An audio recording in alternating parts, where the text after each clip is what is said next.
Richard in Warrenton, Pennsylvania. Hey, Richard, what's on your mind? Thanks for taking the call, Tom, and thank you, Congressman.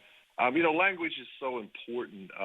You guys talk about the right to work, and I wish everybody would just constantly be on message like the Republicans are. It's right to work for less.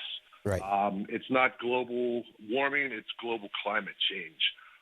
And most importantly, I think it's not voter fraud, it's election fraud. So my question to you is, why are the Democrats so hesitant to bring up Chris Kovach's interstate cross-checking, and what's your view on that? And how can we mobilize people to get this and keep it on the radar? Have you seen Greg Palast's hour-long documentary on this? Yes, I have. Okay. Yeah, so I'm definitely supportive. This is something we have to keep highlighting so people understand that as a part of it. But I think I totally agree with your comments about election fraud. It's so important that we say it in that context. I think there's a whole lot more. In fact, we are working on something that hopefully in the next week or so we'll be releasing that's going to go extensively into this area. I sat down yesterday with John Lewis for about a half hour going over. He's going to be supporting our constitutional amendment to guarantee a right to vote. But we have to go the full spectrum from things like voting rights to the election problems. And don't forget, Wisconsin, where I'm from, is one of those states where Scott Walker put in photo ID requirements, eliminated some of the early voting, and we went from being one of the top turnout states in the country to I think we fell to number 6 or 7. And a lot of that was because of those voter suppression issues. And then there's the outright fraud issues, from taking people off of the list to be able to vote to, I would argue, voting machines are something that we need to talk about more as well. So, Richard, your point is well spoken, and I think we are going to be talking about those issues a lot more in the coming future. Good. I'm convinced that if it weren't for interstate crosscheck, Hillary Clinton would be president right now, and we'd have a Democratic Senate. But that's just me and my personal that and a few other issues I think that really stand out. Yeah. Deanna in Conroe, Texas, you are on the air with Congressman Pocan. Hi, and thank you for taking my call, Representative or Congressman Pocan. I definitely appreciate the opportunity. I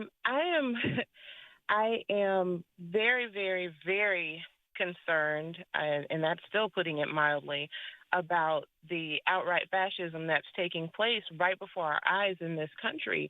And I'm very disappointed in the Democratic response right now. My specific questions for you are, how exactly does the Democratic members of the House plan to resist this fascist regime, which I'm not going to name? The white supremacist in the White House right now, who is basically writing orders and, possibly going for a coup. Are you, in the Democratic members, are the Democratic members willing to obstruct? Is that something that you still aren't willing to do because we're trying to take the moral high road, even if it means getting nothing done this session?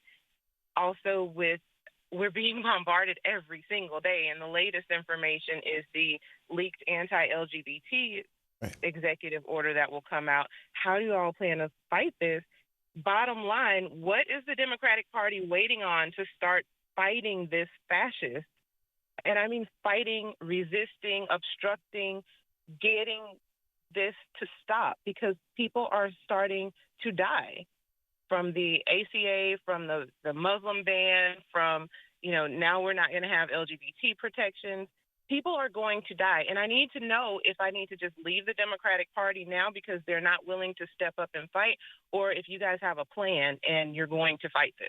Sure. Thank you, Deanna. Deanna, thank you for your comments. And, I can tell you, as you can imagine, when you turn a cruise ship, it takes a little while to do that. And trying to get the Democratic Party to completely change, we've been working on it, and I think we're having some strong success. As I mentioned, Chuck Schumer has been putting people like Bernie Sanders, Elizabeth Warren, Tammy Baldwin into the leadership.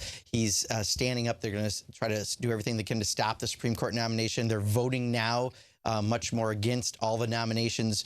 Things are moving in the right direction, but just it does take a little longer. I used to say back home when I was in the state legislature, things move like a tortoise. Things in Washington move like an upside-down tortoise, right? It's just part of the giant bureaucracy that we're dealing with sometimes, that I guess we have to ask for a little bit of patience. But I can tell you from being here, watching it, I am watching what you want happen within the Democratic Party. I am watching members who want to fight back and figuring out the best ways to fight back.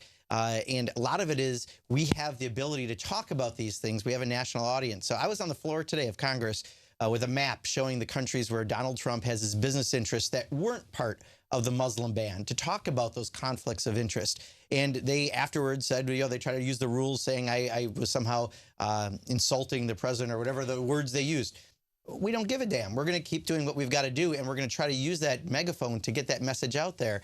But there is a lot going on at work, and I see the movement within the party and the leadership moving to where you and I want it to go. So I know it's hard to say patience when you watch bad things happen every single day with the Trump administration, but we need your help as well. We need you to be reaching out to folks and joining those groups that I've talked about, because it's not, we're the legislative arm of the resistance, but the resistance is every single person, including yourself, across the country. We all need to do this together. So I know the answer is not as quick as you'd like to have it. I'm just pragmatic enough that I've watched. It is tough to get this to move, but it's moving in the right direction, and we are resisting. And I think you're going to see a lot more actions like you would like to see happening, like we did when we had the sit-in over the gun violence issue in the House. I think that was my proudest moment of the last 2 years, and we need to have more of that happen. Yeah, and I would encourage, Diana, I would encourage you to join your local Democratic Party and make it the party you want it to be. Absolutely. I mean, it's just very straightforward. Tiffany in San Antonio, Texas. Hey, Tiffany, what's up? Hello, sir. Thank you so much for taking my call, and thank you, Congressman, for spending your time, and thank you for your service. Thank you, I Tiffany. am an active duty officer, and quite frankly, I'm getting ready to medically retire because I already see the writing on the wall, and I can't watch young kids die anymore. I can't do it. And I think there needs to be a hearing, and there needs to be a rally cry for this hearing. Are you, Tiffany, are you talking about the raid on Yemen? Is that what you're talking about, where that 8-year-old American girl died? The raid on Yemen. And then the U.S. Navy SEAL. Had a Navy SEAL and an 18-year-old girl die because someone took a plan off the shelf that had been previously rejected by the former administration because there wasn't enough intel. And you know there wasn't enough intel by the casualties that took place. You had a helo that had a hard landing that went down. You had a SEAL that died. You had an 8-year-old girl that died that was an American citizen. You also had 3 other SEALs wounded. And let me tell you something, sir. I've been around a long time, and SEALs do not go into areas for intel information and get stuff out of computers. That's not what they do. They rescue, they insert, they rescue, they get out. They insert, they kill, they get out. That is what they do. So, Tiffany, are you suggesting that Trump took a half-baked plan and said, "Hey, I want something to make me look like a big shot. I want to have something like Obama's Bin Laden thing. Do it." And absolutely, sir. Because here's one or two things happened. One or two things happened that caused that outcome. Because the military, we're not stupid. We look at our risk. We understand risk management. And usually when you have an outcome like that, and I was a part of a team that when I was deployed, we did assessments on accusations of civilian casualties. Mm-hmm. When you have an incident where there is a civilian casualty, because the American military is the most professional, the most spot on in the world, it is because of one or two things. The intel was wrong, or someone was heavy under fire and a wrong code was made, or the wrong coordinate was given, something like that. It is always a glitch somewhere. Yeah. So you're saying this is human nature, and in this case, it was Trump's human error. Tiffany, just to cut to the chase, what's your specific question for President or for Congressman Pocan? I keep elevating you. When do the hearings start? When do the hearings hearings start? Okay, so this why an 8-year-old American girl was killed and a Navy SEAL. And when do the hearings start? We have Benghazi for 2 years. I was just thinking about that. So, when does this become Donald Trump's Benghazi? Tiffany, thank you for the call. Tiffany, so first of all, thank you for your service. One of the difficulties is we don't call the hearings. We're not in charge right now in Congress. So it's going to be the Republicans who are in charge of all the relevant committees in the House and the Senate. So there are other ways we can try to elevate, but we don't have that. However, I want to encourage you to stay as active as possible, because I have noticed more and more that it's voices of people in the military who are the most outspoken voices for peace across the country, because you want to do it right, because it's your lives and your friends' lives who are at stake. And we have seen it more and more. I have a couple of nephews who have gone to the Middle East and come back, and quite honestly, their families were destroyed from the way we've done what we've done in the Middle East and yanking people from their homes to do this. And your voices are the single best voices on this. So the more you can, again, join with the other people that are doing that to magnify that voice through the organizations that are out there, we can explain to the American people who will trust you, because you are trustworthy because you're in the service, about these very issues. And we can do our best to try to raise issues like you're talking about. But the difficulty we are going to have in Congress, and why we have to get more creative as Democrats, is we're not in charge of any of the committees to have hearings. And if we have hearings, it doesn't mean we even get covered, because any hearing we have would be unofficial. And I just want to encourage you, please keep that voice, because it's an important voice as we move towards trying to have peace. Denise in Chicago, Illinois. You're on the air with Congressman Mark Pocan. Oh, am I on? Hey, Denise. Yes, hey, Denise. You're on the air. Oh, hi. With respect to the congressman, thank you so much. I've been, I can't do a lot of going out to the protest, but I've been calling different senators and congressmen and expressing very strongly the resistance and the obstruction, and just getting down to some fighting. You referenced that there are a lot of things in motion and that you can't turn a ship on a dime. Well, I want to challenge that answer, because I am watching the Republican Party and Donald Trump sign over 20 executive orders within 12 days. Right. I'm seeing them tear down our democracy within minutes, and I don't know how we have to take so much time to answer that. And I'll get off the phone, and thank you so much for the time.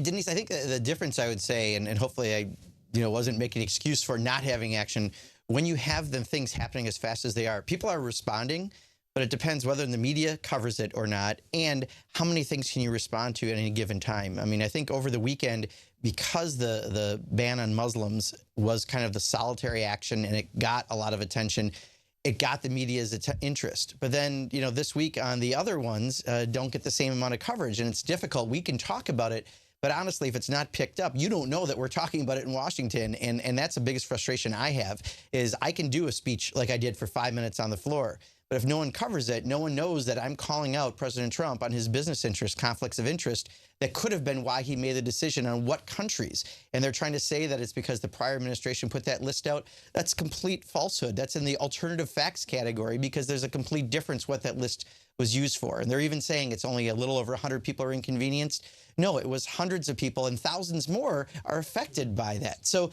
they're going to keep putting out misinformation. We're going to keep fighting it, but we also need a media to get that out there, which is why we're using social media, which is why we're glad that you're listening to things like Thom Hartmann, because you're getting more of this information, and why you need to work with those organizations so that as they help amplify your voice, we have the best ability to fight back. So there's a lot happening. Trust me, every single day. The problem is there's a lot happening on their side too, and we're juggling it the best we can to respond. Yeah.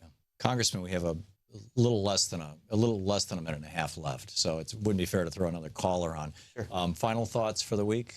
What people can do? What you guys are doing? Anything that you want to fill in? Yeah, I'll tell you. Just if I could just interrupt, they just changed a vote. The congressman had a vote at 1:30, and they just changed it to 1 o'clock, and so he's going to have to leave early. So as soon as he answers this question, he's out of here, and we're going to go to a break. Sure. Anyhow.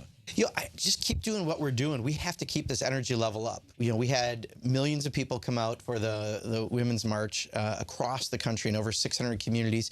We've got people making calls, and I'll tell you, part of why the senator from Alaska is voting against Betsy DeVos is because she got enough calls from her constituents in Alaska that it had that effect.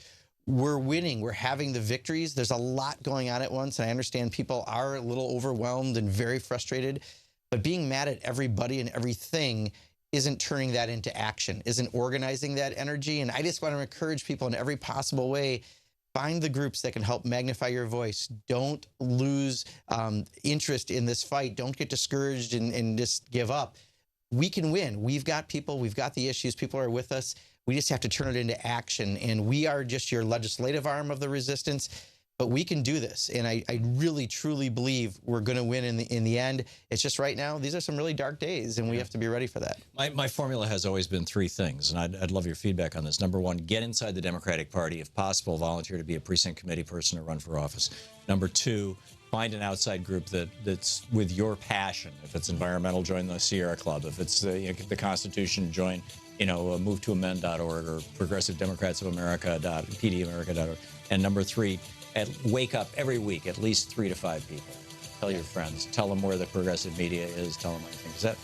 Absolutely. And as these executive orders happen and affect more and more people, you're going to be able to broaden that audience. There you go. Congressman Mark Pocan, thank you. You're listening to Thom Hartmann. Visit thomhartmann.com for audio and video archive. Congressman Pocan has to boogie for a vote, but I'll continue taking your calls. And don't forget his website, pocan.house.gov. You can tweet him at Rep. Mark Pocan. Thank you, sir.